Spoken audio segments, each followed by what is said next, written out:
Originally released in May of 1999 as the first of 3 prequels to the iconic Star Wars trilogy from 20 years prior, this sci-fi fantasy epic is poised to eventually break the $1 billion box office mark with its most recent 3D re-release, making it only the 11th film of all time to ever do so. Before he was the bona fide superstar he is today, Liam Neeson was still a well-respected character actor who stars as a wise and skilled Jedi Knight alongside his eager apprentice, Ewan McGregor, on a mission to protect Natalie Portman, the queen of a peaceful utopian planet, and uncover some bloated and confusing trade dispute, political mess, all-out war is brewing nonsense. And the Jedi? Kill them immediately. Yes, my lord. As you wish.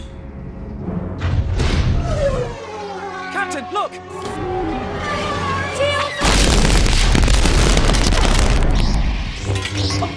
Sorry.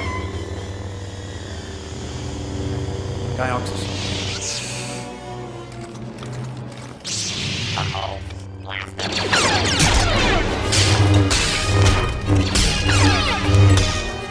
What is going on down there? We lost the transmission, sir. Along the way, they pick up a fast-talking and dumb-witted life form, impressively portrayed entirely by CGI and voiced by Ahmed Best. At least, it was impressive when I first saw it 13 years ago. Along their adventure, our heroes encounter bizarre creatures, swindlers, gangsters, cheats, liars, evildoers, fat blubbering reptile people, and a small boy on a desert planet who is supposedly magically gifted in retroactively over-explained invisible superpowers known as the Force. Writer and director George Lucas received critical praise for his accomplishments for the groundbreaking and mind-blowing Star Wars released in 1977. And rightly so. I gave the film a 10 here on Movie Night for a reason. It is a true masterpiece of cinema, and expertly delivers all of the fun and adventure we go to the movies for. Decades later, and unchained by restrictive studio executives or the limits of modern-day visual effects, Lucas set out to create a 3-movie backstory to the original film's supervillain, Darth Vader, which is the Phantom Menace's first misstep, building an entirely new trilogy around a character that would have honestly been better off left a mystery. Instead, we're forced to suffer through child actor Jake Lloyd's overly obnoxious and sometimes painfully cringeworthy portrayal of a little boy who shows no signs of ever being the Dark Lord that James Earl Jones famously voiced in the Best Picture nominated original. With that in mind, it seems as though this prequel was destined to fail, at least in the eyes of die-hard fans of the series, as there was simply no way this story, this involved, this confusing and haphazard, would ever truly live up to the success of its influential predecessor. The one marked improvement, however, is undeniably the visual effects, which were earth-shattering in 1999 and with few exceptions hold up very well today.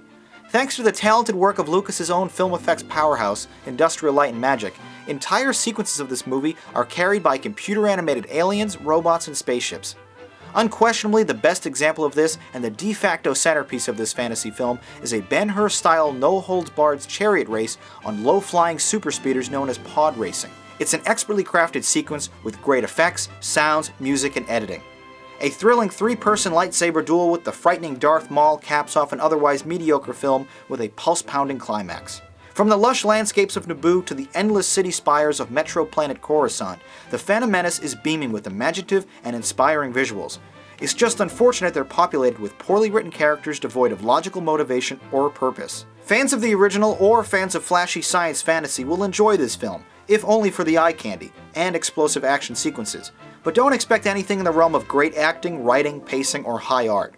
Now, as for the most recent version of this film, the first of all 6 of them to be retrofitted with post-converted 3 dimensions, save your money.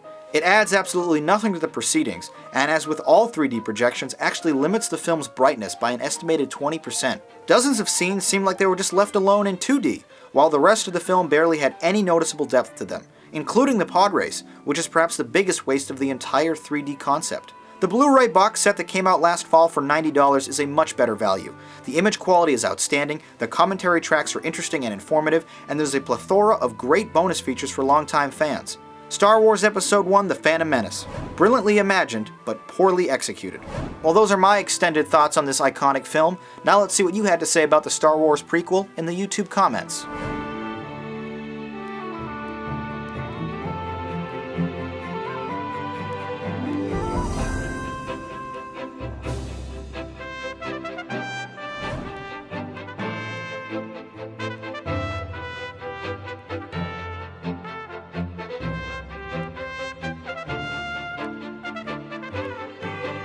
Here's a Rate-O-Matic to show us our scores for the Phantom Menace.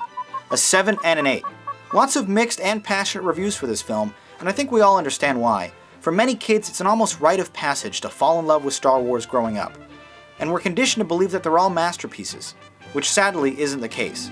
Many of you cited the bad writing and confusing plot as negatives, and your scores averaged to a great. As the Factor Facts show, I really enjoyed this film. The music and action-packed visuals are definitely exciting and worth the price of admission.